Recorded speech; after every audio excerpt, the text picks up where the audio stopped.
மக்கள் தொலைக்காட்சி நேயர்கள் அனைவருக்கும் வணக்கம். உங்களோடு இன்று நான் தெய்வீக கீர்த்தனை என்ற பகுதியில் சந்திப்பதில் மிகுந்த மகிழ்ச்சி அடைகிறேன். என் பெயர் மகேஸ்வரி. நான் ஒரு எழுத்தாளர், நூலாசிரியர், கவிஞர். இன்று இப்படி ஒரு அற்புதமான ஒரு பாடலை உங்களோடு பகிர்ந்து கொள்ள மிகவும் ஒரு மகிழ்ச்சியான தருணம் இது. அந்த திருமூலர் எழுதிய 3000 பாடல்களில் 2ஆம் தந்திரத்தில் வரக்கூடிய முதல் பாடல், அதனை உங்களோடு நான் பகிர்ந்து கொள்ளப் போகிறேன். அந்த முதல் பாடல் இதுதான். வாருங்கள், பாடலை சுவைப்போம். நடுவு நில்லாது இவ்வுலகம் சரிந்து கெடு நின்றதெம்பெருமான் என்ன ஈசன் நடுவுல அங்கி அகத்தியா நீ போய் முடுகிய வையத்து முன்னிரு என்றானே. நடுவு நில்லாது இவ்வுலகம் சரிந்து, இதற்கான அர்த்தம் என்னவெனில், இது சிவபெருமான் பார்வதி தேவியின் கல்யாணம், திருமண வைபவத்தை கூறும் ஒரு அற்புதமான ஒரு பாடலாகும். இந்த பாடலின் உள்கருத்தாக நம் அக நிகழ்வையும் இதில் திருமூலர் அற்புதமாக கூறியுள்ளார். நடுவு நில்லாது இவ்வுலகம் சரிந்து. சிவபெருமானும் பார்வதிக்கும் திருமணம் நடைபெறும் போது அந்த திருமண காட்சியை பார்ப்பதற்காக இவ்வுலகத்தில் உள்ள தேவர்களும் முனிவர்களும் சித்தர்களும் உயிர்கள் அனைவரும் வடபால் வந்துவிட்டனர்.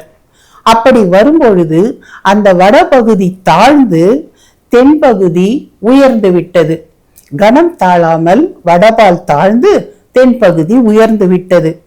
இதனை அறிந்து இது உலகத்தை கெடுத்து விடுமே என்று தேவர்கள் எல்லோரும் இறைவனிடம் வேண்ட, இறைவனே இதுபோல் உலகம் ஒரு பக்கம் சரிந்து விட்டது, நாங்கள் எல்லோரும் பயப்படுகிறோம், எங்களை காப்பாற்றுங்கள் அப்படின்னு சொல்லுவார். சொல்லும் பொழுது, தேவர்கள் எல்லாம் சொல்லும் பொழுது இறைவன் அகத்தியனை அழைக்கிறார். கெடு நின்ற தெம்பெருமான் என்ன ஈசன் நடுவுல அங்கி அகத்தியா நீ போய். அப்பொழுது இறைவன் அகத்தியனை அழைத்து, நடுவுல அங்கி அகத்தியா நீ போய். அப்படின்னா அங்கி அகத்தியானா அக்னி வடிவான அகத்தியனே, நீ போய் அங்கே தென்பால் போய் சென்று அந்த நிலத்தில் இருந்து முடுகிய வையத்து முன்னிரு என்றானே. இந்த உலகம் தாழ்ந்து கொண்டிருக்கிறது, ஒரு பகுதி உயர்ந்து கொண்டிருக்கிறது. நீ சென்று அந்த ஒரு பகுதியை நீ நின்றால் சரிசமமாகும் என்று அகத்தியனை தேர்ந்தெடுத்து அனுப்புகிறார் இறைவன். இது வெளிப்புறமாக புறவிளக்கமாக கூறப்படும் ஒரு கதை. இதை நாம உள்முகமாக அகமாக நாம் சிந்திக்கும் பொழுது, இந்த இறைவனது திருமணத்தை காணும் இன்பத்திற்காக சென்ற அந்த உயிர்கள் எல்லாம் ஒரு பக்கம் போனதால் உலகம் சரிசம நிலை இழந்து விட்டது. அதுபோல் இந்த உலக மாயா இன்பத்தில் சிக்கி தவிக்கும் உயிர்கள் எல்லாமே மிகவும் துன்பப்படுகின்றனர்.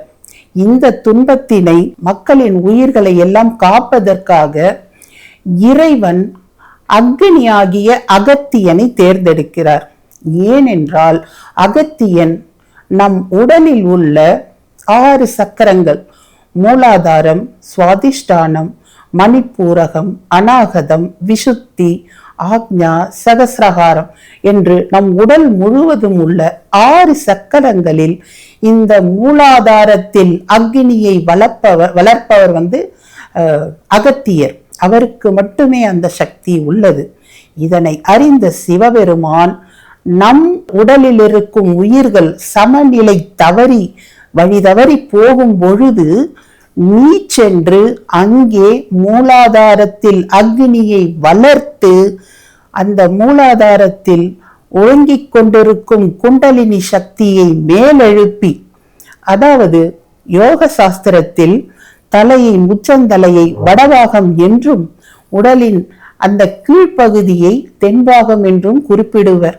அந்த வகையில் தென்பாகத்தில் மூலாதாரத்தில் உறங்கி கிடக்கும் குண்டலினி சக்தியை மேலெழுப்பக்கூடிய, அந்த வெப்பத்தை தரக்கூடிய, அக்னியை தரக்கூடிய அகத்தியா, நீ சென்று அந்த அக்னியை வளர்த்து அங்கிருக்கும் குண்டலினி சக்தியை மேலேற அது ஒவ்வொரு சக்கரத்திற்கும் செல்ல செல்ல செல்ல அந்த அக்னியின் அந்த சுழுமுனை வழியாக அந்த மூலாதாரத்திலிருந்து குண்டலினி சக்தி செல்ல செல்ல செல்ல சகசிரகாரத்திற்கு வரும்பொழுது எல்லா உயிர்களும் இறைவனை தரிசிக்கும்.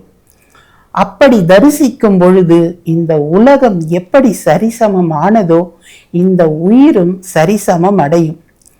அப்படி ஒரு உள்ளார்ந்த கருத்தை இந்த பாடல் நமக்கு தெரிவிக்கிறது.